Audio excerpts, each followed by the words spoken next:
आज का विषय है, पहले हम डिस्कस करना चाह रहे हैं अर्थमेटिक फंक्शन। किसी फंक्शन को अर्थमेटिक कब कहते हैं? A function f defined for all natural number, जो फंक्शन सभी नेचुरल नंबर के लिए डिफाइन हो उसे अर्थमेटिक फंक्शन कहते हैं। नंबर थ्योरेटिक फंक्शन भी कहते हैं। दूसरी बात है, दूसरी डेफिनेशन, मल्टीप्लिकेटिव फंक्शन किसे कहते हैं? यदि हमें ये दे रखा हो m और n का GCD 1 है और हम ये प्रूव कर दें कि fmn is equal to fm/fn, ऐसे फंक्शन को हम मल्टीप्लिकेटिव फंक्शन कहते हैं, जो कि हमारे यहाँ पर मेन स्टडी का विषय है। थ्योरम नंबर 1, यदि स्मॉल f मल्टीप्लिकेटिव फंक्शन हो तो हम कैपिटल F डिफाइन करते हैं इस तरह। हमें प्रूव करना है कि ये कैपिटल F भी मल्टीप्लिकेटिव फंक्शन होगा। अब मैं 1 मिनट के लिए बताना चाहता हूँ कैपिटल F निकलेगा कैसे। यदि आपको F12 निकालना है तो F12 आएगा, इसके डिवाइजर होंगे 1, F2, F3, F4, F6 और F12। जैसे हम देखें कि इसको हम 2 पार्ट में तोड़ सकते हैं, F2, F3। क्यों? क्योंकि small f is a multiplicative function. अब हम इस थ्योरम का प्रूफ करने जा रहे हैं। फिर सुनिए, दिया क्या है कि small f is a multiplicative, आपको प्रूव करना है capital F is a multiplicative. इस प्रूफ पर चलने से पहले हम एक छोटा सा लेमा ले रहे हैं। यदि m और n का GCD 1 है, m और n का GCD 1 है, तो मैं कह रहा हूं जो भी डिवाइजर इसके हैं, किसके डिवाइजर? mn के डिवाइजर हैं, लाइक d। ये d है, अपने आप को d1 गुणा d2 बनाएगा, जहां पर d1 m को डिवाइड करेगा और d2 n को डिवाइड करेगा। और उसके साथ एक खासियत होगी, d1 और d2 का GCD कितना होगा? 1। फिर सुनिए, यदि m और n का GCD 1 है तो जो भी डिवाइजर बनेंगे किसके? m एंड के, d टाइप। d क्या होगा? अपने आप को बनेगा d1 into d2, d1 m को डिवाइड करेगा, d2 n को डिवाइड करेगा, और d1 d2 का GCD कितना होगा? 1 होगा। अब हम इस क्वेश्चन की स्टार्टिंग करते हैं। m की प्राइम फैक्टराइजेशन लिखेंगे तो p1 k1, p2 k2, pr kr, और n की लिखेंगे q1 j1, q2 j2, qs js। जैसे कि ऊपर आपने बताया कि m और n का GCD 1 है, m और n का GCD 1 है, इसका मतलब इसका कोई प्राइम जो यहाँ यूज हुआ है और यहाँ पर जो प्राइम यूज हो रहे हैं, they can not be same, they should be different. तो यानी कि p1 p2 pr, q1 q2 qr qs are the distinct prime. अब हम mn को लिखें तो mn क्या बनेगा? p1 की पावर k1, p2 की पावर k2, pr की पावर kr, q1 की पावर j1, q2 की पावर j2, qs की पावर js। अब एनी पॉजिटिव डिवाइजर, जो भी इसका पॉजिटिव डिवाइजर d है, वो किस फॉर्म का बनेगा? वो p1 की पावर a1, p2 की पावर a2, pr की पावर ar, q1 की पावर b1, q2 की पावर b2, qs की पावर bs। और यहाँ पर जो a1 ai's हैं, इसकी क्या खासियत है कि they are greater than 0, less than ki, और जो bi's हैं greater than equal to 0, less than equal to ji। फिर सुनो, ai की खासियत है greater than equal to 0, less than equal to ki। bi की खासियत है greater than equal to 0, less than equal to ji।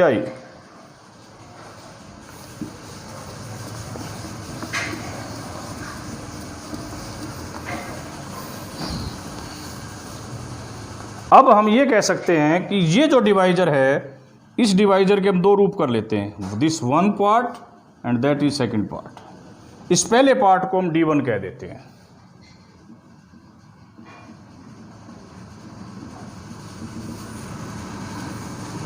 ये R है, PR AR, इसको D2 कह देते हैं।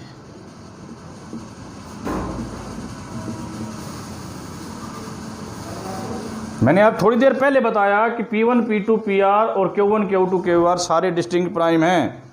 इसका मतलब इन दोनों में, इनमें ऊपर वाले प्राइम अलग हैं और नीचे वाले प्राइम अलग हैं, तो इसका मतलब D1 और D2 का GCD कितना आएगा, 1। अल्टीमेटली हमें क्या मिला कि Mn का डिवाइजर D है। इसने अपने आप को दो फॉर्म में लिखा, पहली फॉर्म D1 और दूसरी फॉर्म D2, और जिनका GCD 1 है। अरे ध्यान से देखो कि ये जो पावर है, P1 की पावर कितनी है, A1, जो कि K1 से कम है।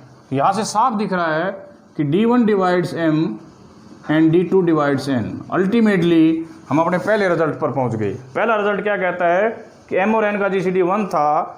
D यदि Mn का डिवाइजर है तो D अपने आप को दो टुकड़ों में तोड़ेगा, D1 और D2, जहाँ पर D1 M को डिवाइड करेगा और D2 N को डिवाइड करेगा, और D1 और D2 का GCD कितना होगा, 1। ये इसका फर्स्ट पार्ट था। अब हम मेन थ्योरम पर आ रहे हैं, how we can prove the main theorem.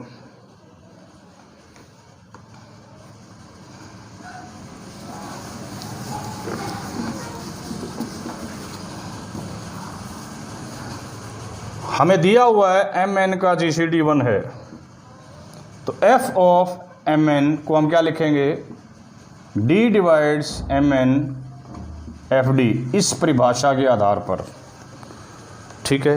और अभी अभी हमने बताया कि ये डिवाइजर है, हर डिवाइजर अपने आप को क्या लिखेगा, क्या बना लेगा, D1 divides M, D2 divides N, D1 और D2 का GCD 1 है, ये अपने आप को FD1 D2 बना लेगा। हम इसको इस प्रकार भी लिख सकते हैं कि D1 divides M FD1 and D2 divides N FD2। ये हो गया कैपिटल FM और ये हो गया कैपिटल FN। इस प्रकार आपने प्रूव कर दिया कि यदि स्मॉल वाला मल्टीप्लिकेटिव है तो कैपिटल वाला भी मल्टीप्लिकेटिव होगा। अब इसका हम फ़ायदा क्या उठा सकते हैं वो देखिए। यदि स्मॉल f को आप 1 ले लेते हो, Fn को 1 ले लेते हो, यानी कि n कुछ भी हो, इसका उत्तर 1 है, ठीक है। तो इसका मतलब ये अपने अपना रूप ऐसा बनाएगा, यानी कि ये जो फंक्शन है ये इस चीज़ को काउंट करने में काम आएगा कि कितने n के डिवाइजर हैं, जिसका हम नाम देते हैं tau n, number of divisor of n। फिर सुन लो, यदि मैं Fn को 1 ले लेता हूं तो इस प्रकार की टर्म अपने आप को टाउ n बनाने में काम आती है, और टाउ n होता है नंबर ऑफ डिवाइजर। यदि मैं Fn को n ले लेता तो इस तरह की टर्म ये आती है, ये अपने आप को बनाती है सम ऑफ द डिवाइजर। इसको आप ऐसे लिखते हो, ये सिंबल है। अब हमारा क्वेश्चन है कि tau n and sigma n both are multiplicative.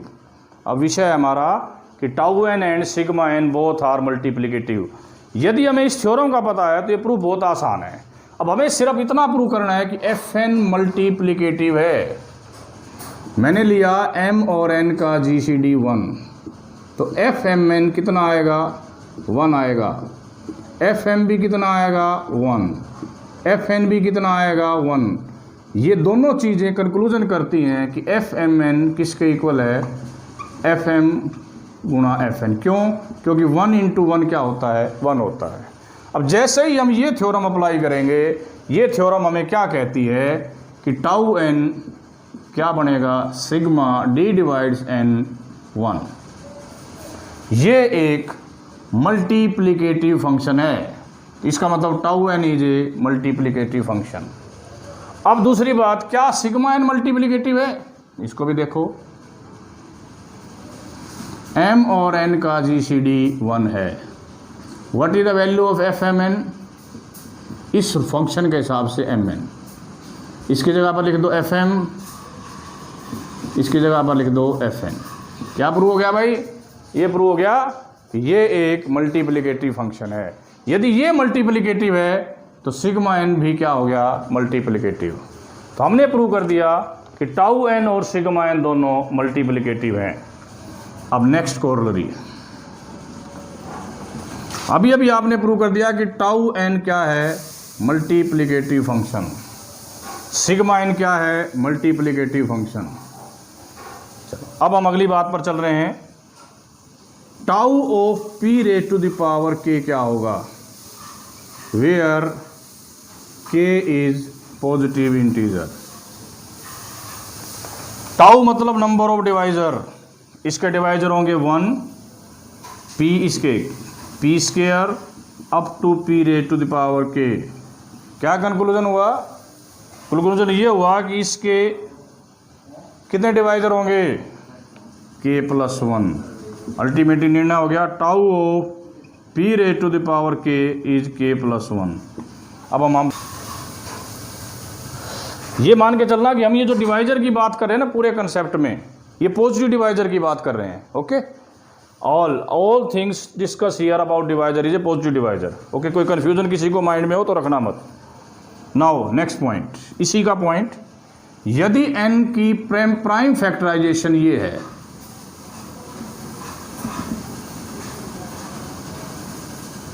तो हमारा सवाल है टाउ n कैसे कैलकुलेट होगा।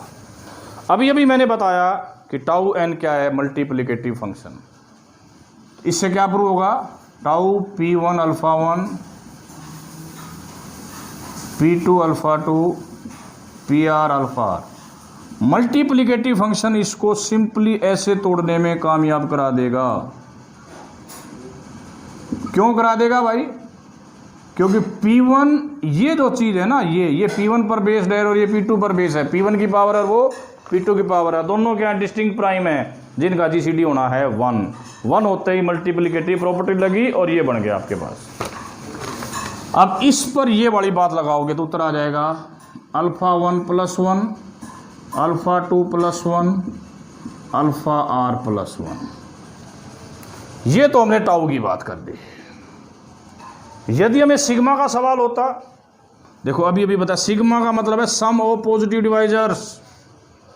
सिग्मा ऑफ पी के क्या आएगा? 1 plus P square plus P की पावर के। यदि हम इसके ऊपर जीपी लगा देंगे तो p की power k plus 1 minus 1 this ये आ जाएगा। ठीक है, अब सुनिए, ये तो हो गया यदि p की पावर k था। यदि ये प्राइम फैक्टराइजेशन होती तो इसी तरह सिग्मा n, सिग्मा p1 की पावर अल्फ़ा 1, p2 की पावर अल्फ़ा 2, pr की पावर अल्फ़ा r। ये बनेगा सिग्मा p1 की पावर अल्फ़ा 1, सिग्मा p2 की पावर अल्फ़ा 2, सिग्मा pr की पावर अल्फ़ा r। इसके ऊपर ये प्रॉपर्टी लगते क्या आएगा? p1 की power alpha 1 plus 1 minus 1 p1 minus 1 dash dash dash dash pr alpha r plus 1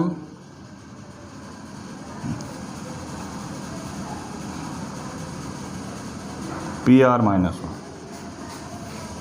इस प्रकार हमने आपको 6.1 में जो थ्योरम थी बर्टन की बुक की वो करा दी हैं, और कल की क्लास में हम आपसे जो लगेगी आपकी कॉलेज के टाइम पे, उसमें हम आपसे डिस्कस करेंगे क्वेश्चन 6.1 के। तो all can do the all the question of 6.1।